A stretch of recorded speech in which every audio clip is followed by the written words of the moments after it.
partner as we meet this climate crisis. And I want to thank the United Kingdom and Prime Minister Johnson for hosting us, hosting the world at a critical moment, as well as I met with Prince Charles, who's put together a very significant operation over the last 6-7 years, trying to bring in the private sector to work on a number of these issues. Glasgow must be the start, as you're tired of hearing me say it, but a decisive decade of action so we can keep the limit of 1.5 degrees within the reach of us and the rest of the world. We have to keep accelerating our progress. Today's agreement by more than 100 countries, representing 85% of the world's forests, to halt and reverse deforestation by 2030, is a great example of the kind of ambition we need, and the United States is proud to have initiated and supported it.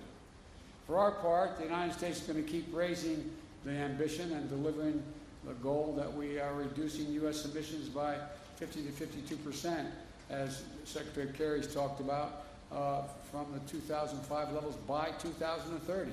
This decade, we have to make significant progress. And by the way, I might note parenthetically, I can't think of any 2 days or more has been accomplished dealing with climate than these 2 days. Overall, the past 2 days, I've announced a series of initiatives that are going to make sure we hit the target of including today 2 new rules to reduce methane losses from new and existing oil and gas operations and from natural gas pipelines.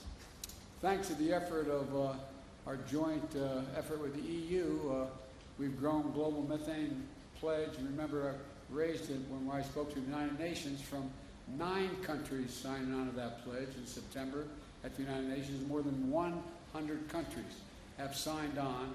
It's about half the world's methane emissions, 70% of the world's global GDP.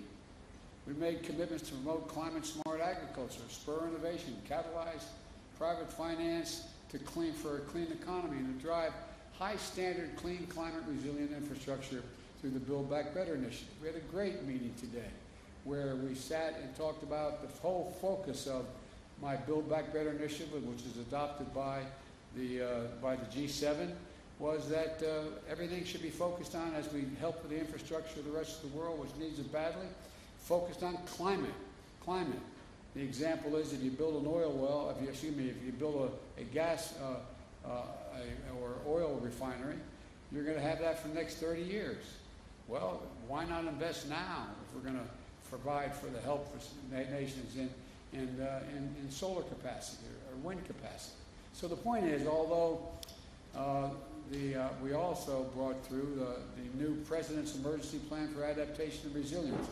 We called it, I'm getting tired of acronyms, I have to admit to you, but it's called a PREPARE. We're going to support climate adaptation efforts of more than 500 million people worldwide. We also released our overall long-term strategy that outlines how we'll get to net zero emissions by 2050. You know, we know that this must be a whole of society effort. I'd also want to thank the representatives from the private sector and from labor and philanthropies, civil societies who are dedicating themselves to the climate action efforts we're all making here. That leadership, together with action by state and local and tribal governments, has been essential in the United States. That's why, despite the previous administration's pulling us out of the Paris Agreement and refusing even to acknowledge there was a climate crisis, we still brought down emissions during that period. I also want to acknowledge the passion and power of the young people and the activists who are doing such vital work to remind us of our moral obligation to future generations. But look, as I said yesterday, it's not just a moral imperative, it's an economic imperative as well. Investing in our clean energy future is an enormous opportunity for every country to create good-paying jobs and spur a broad-based economic recovery. As I've said, you've heard me say before, and my colleagues as well, when I think of climate crisis, I think of jobs. And that's what the Build Back Better framework will do for the American people. It's going to bring historic investment in clean energy, addressing the climate crisis. It's going to cut greenhouse gas emissions by well over a gigaton by 2030. It's going to save consumers money on their energy bills and with tax credits for things like installing solar panels and weatherization of their homes. It's also going to provide manufacturing credits to make sure the United States is competing in energy markets of the future like solar panels and wind turbines. It's also going to accelerate electric vehicles and electric school buses and build a nationwide network of 500,000 charging stations to power them. It's about jobs. It's about competitiveness versus complacency. It's about making the world safer, cleaner, healthier, a place for our children and children all around the world to look to the future in a way that they can't now. And so there's so many other things that have happened today that I feel good about. But let me start, if you will, I'll be happy to take your questions. Phil, you got a question? I'm watching on TV a lot. Thank you very much, Mr. President. You noted your disappointment with Chinese actions on climate in Rome, and also lack of willingness for Chinese President Xi Jinping to show up at either the G20 or COP26. But I wanted to ask more broadly, when you assess where things stand right now in U.S.-China relationships after your first 10 months in office, your diplomats have had difficulty engaging in a substantive manner with some of their counterparts. You have a Chinese military that has tested a hypersonic missile this summer and is building its nuclear capability. What is your general assessment of where things stand, and are you concerned that the potential for armed conflict has grown over the course of your first 10 months in office? Well, let me start off by addressing the first part of, if not the question, the statement. And that is that I indicated that China and Russia not showing up in Saudi Arabia was a problem. We showed up. We showed up. And by showing up, we've had a profound impact on the way I think the rest of the world is looking at the United States and its leadership role. I think it's been a big mistake, quite frankly, for China, with respect to China not showing up. The rest of the world is going to look to China and say, what value added are they providing? And they've lost an ability to influence people around the world and all the people here at COP. The same way I would argue with regard to Russia. With regard to the more profound question about, am I worried about an armed conflict or some that accidentally occurring with China? No, I'm not, but I have had, as I've said before, and I think we've talked about this, Phil, but I may be mistaken,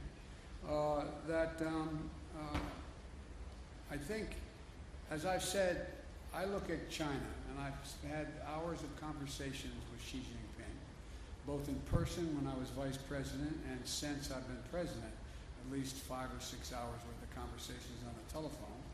And I'm going to be having a virtual summit with him. I've made it clear, this is competition. It does not have to be conflict. There is no reason there need be conflict.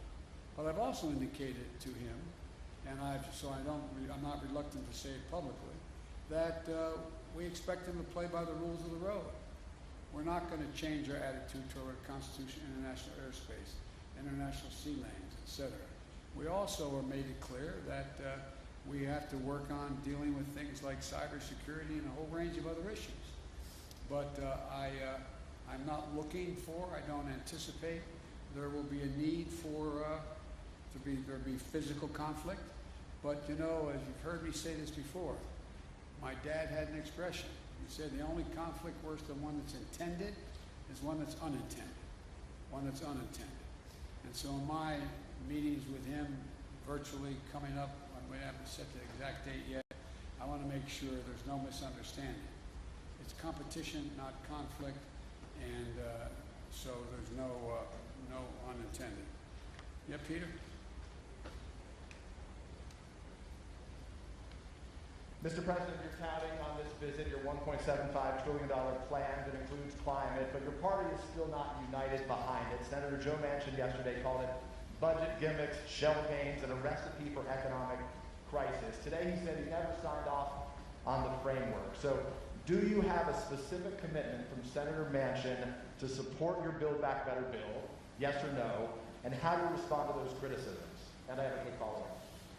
Number one, I'm not going to talk about the specifics of my conversations. He will vote for this if we have in this proposal what he has anticipated, and that is looking at the fine print and the detail of what comes out of the House in terms of the actual legislative initiatives. I believe that Joe will be there.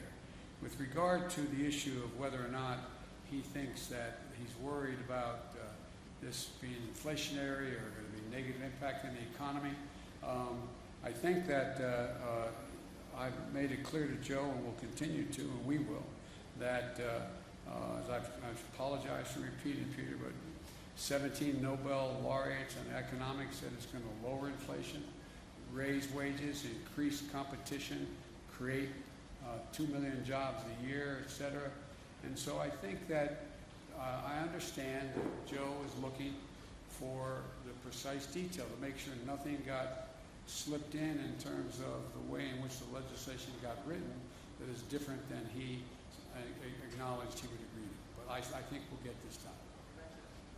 You mentioned the word inflation there. You recently said you have no short-term answer to bring down gas prices. But as you know, it's not just gas prices now. Rents are up. The cost of everyday items are up. Inflation in the U.S. is at a 13-year high. So when specifically should Americans expect those prices to come down? Well, look, first of all, the significant reason why prices are up is because of COVID affecting the supply chain. I mean, I know I'm not trying to be instructive. I know you know this. Number one. Number two, if you take a look at gas prices, and you take a look at oil prices, that is a consequence of, thus far, the refusal of Russia or the OPEC nations to pump more oil. And we'll see what happens on that score sooner than later. Number three, I think if you take a look at what we're talking about, you look to this coming Thanksgiving. We're in a situation where we find that we are in a very different circumstance. Last Thanksgiving,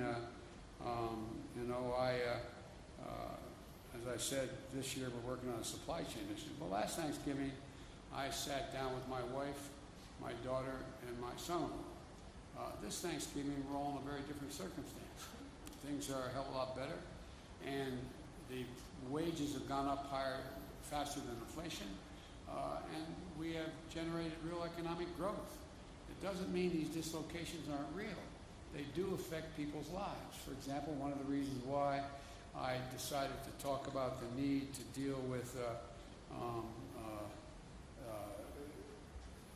the operation and the gouging that occurs in some of the pricing of beef and chicken and other things is that that's why I think that's why I indicated to you we're going to look at whether or not there's a violation of antitrust laws and what they're doing. So there's a lot to look at, but the bottom line is that I think that anyone who would prefer, as bad as things are in terms of prices hurting families now, trade this Thanksgiving for last Thanksgiving.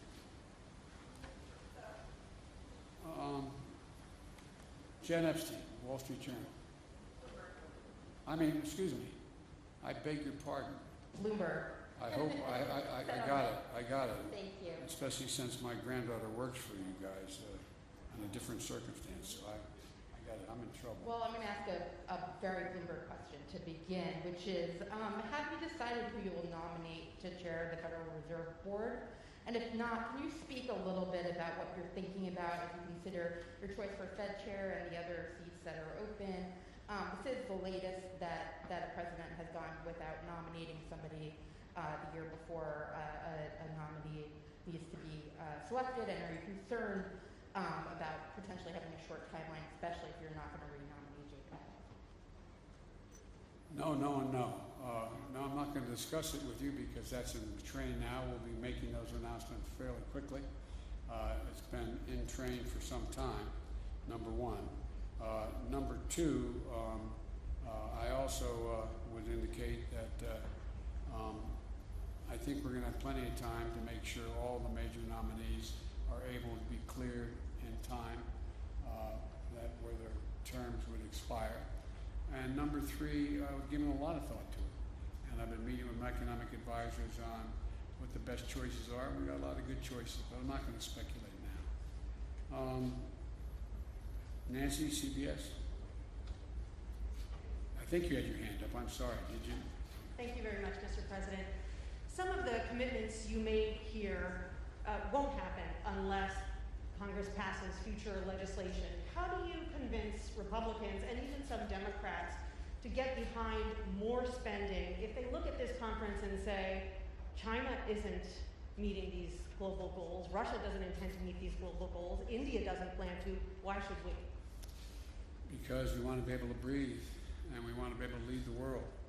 Look, I mean it sincerely. I think, presumptuous of me to say, talk for another leader, but the fact that China, trying to assert, understandably, a new role in the world as a world leader, not showing up, come on. The single most important thing that's gotten the attention of the world is climate. Everywhere.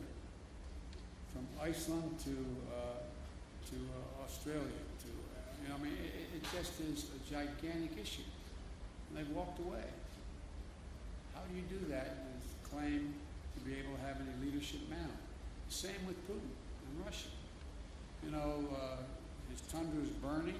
He's in a literally the tundra is burning.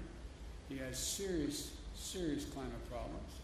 And he is mum on the willingness to do anything. And so I genuinely believe, and I mean this from the bottom of my heart, when I said at COP7, at the G7, that America was back, people wondered whether, well, is that really true? Well, we were able to change the dynamic of a lot of things coming out of the G7. I think what I'm about to say sounds awfully self-certain. 2 world leaders came up to me today and said, thank you for your leadership. You're making a big difference here. You're moving people. I think you and I talked about that, John, with one of the folks talking to us. And so I think the fact that America showed up and decided to lead and laid out clearly what it wished to do. For example, as I said, the mere fact that we were able to, go from 7 or 8 people or countries talking about, maybe it was as high as 14, I don't remember the original numbers, to deal with the whole notion of methane. Now 100 nations have signed on. 100 nations have signed on to reduce methane by 30% by 2030. That is, and methane is 25 times more toxic to the environment than CO2. So we're making real progress. Or the deforestation issue. Look what we're doing. Look what we've been able to put together.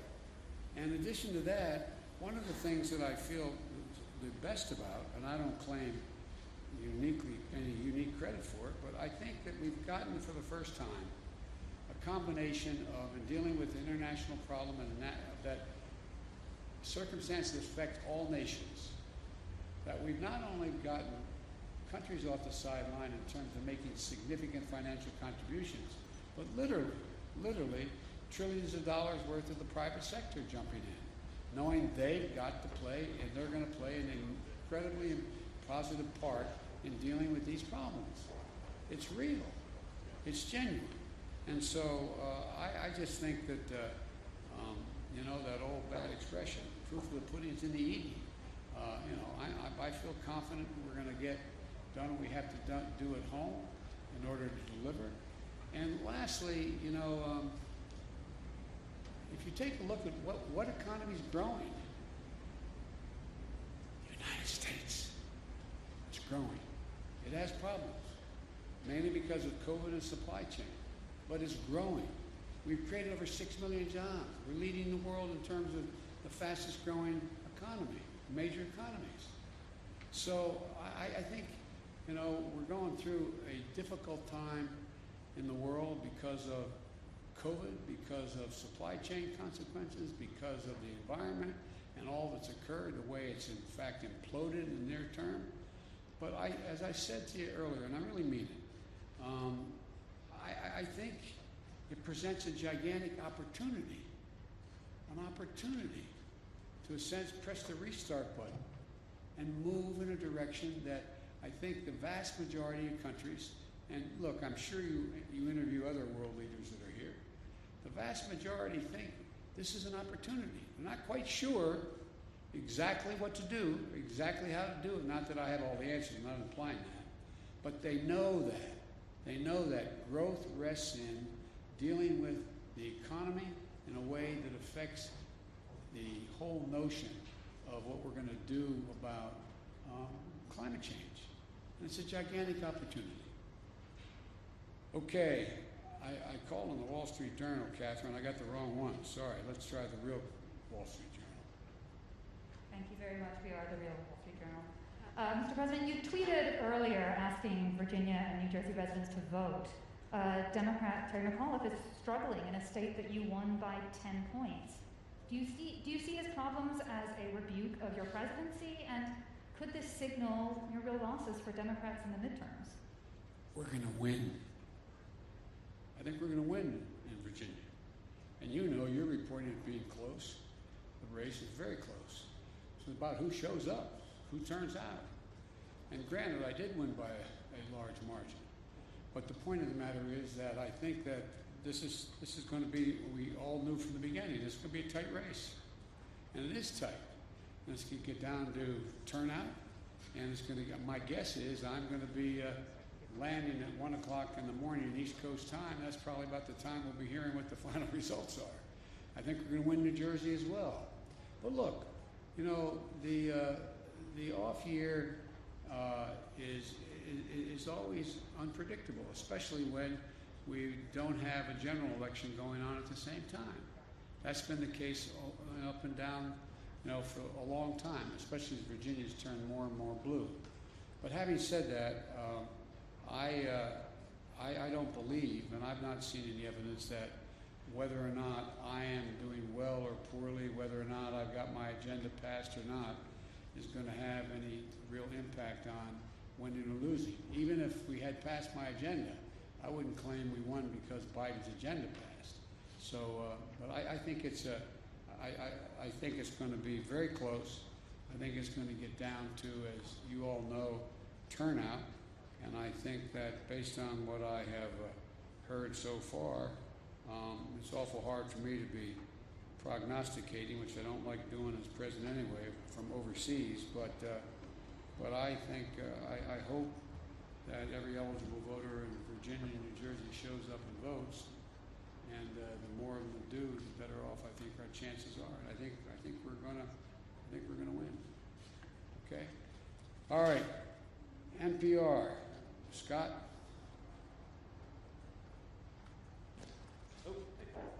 You mentioned climate activists before, and I want to ask something about that.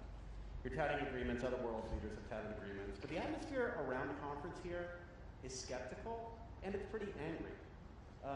Climate activists feel like decades and decades of COPs have led to broken promises, and they feel like even if all of these goals are reached that you're talking about the last few days, it's just not enough right now. And I'm wondering what you would say to the people outside who are really angry at this conference, especially at this moment, where Joe Manchin has expressed, has created more doubt that your climate legislation will pass, and you've got a very conservative Supreme Court about to take a look at whether your EPA can regulate greenhouse gas emissions. What's your message to people outside who just worry this all isn't enough right now, given the crisis? Well, first of all, I think anyone who is focused on the environment should be worried. We've got a lot more to do beyond what we've done. We've done more than we've ever done, though. That's the point. And more has to be done. And I didn't have a single member of this conference come up to me and say, are you going to pass what you have, and what do you think how's that going to affect it? What are you going to do? What they're looking at is what in fact has happened in terms of everything from dealing with deforestation to what we're going to do on Build Back Better and how we've been able to focus now. I mean, when's the last time you heard world leaders sit down together and agree that what they're going to do is when they deal with the needs of the infrastructure of other countries, that they're going to focus first and foremost on whether or not what the climate impact is on that. So I think, look, this is there's a reason for people to be worried. I'm worried. I'm worried if we don't continue to move forward and make the kind of progress we're now making, that it's going to, I mean, we throw into jeopardy the prospect that we're going to be able to keep the temperature from rising above 1.5 degrees Celsius. But I'm optimistic because I think there's how can I say it? I guess maybe the best way to say it, Scott, is what I feel is that the populations of each of our countries have a different perspective than they did at COP25. I think there is, I mean, not because of necessarily any of the leaders of any of our countries, including mine, that all of a sudden people are seeing these things happening they never thought would happen. They're seeing people drown in their basements in Queens, New York because of flooding and rain. They're seeing that, you know, more territory burned down in the United States just since the first of the year than it makes up the entire landmass of the state of New Jersey. They've seen hurricane with top winds of 178 miles an hour. I mean, so they're looking at these things. They're seeing more, the water's warming. They're seeing a whole range of things occurring around the world that haven't happened. And it's sort of like, whoa, whoa. Because I don't get what I used to get when I started to read. There's no reason why anyone would remember this. But back when a fine Republican, a guy named Dick Lugar, was from the state of Indiana, and he and I were either the chairman or ranking members of the Foreign Relations Committee. This over 20 years ago. We ended up proposing, and it worked, but it got no enthusiasm, a thing for debt for nature swaps. People looked at us like, what in the hell are you doing? Why are you forgiving the debt so Brazil won't, you know, burn down more of the forest? Why are you doing that so they will do?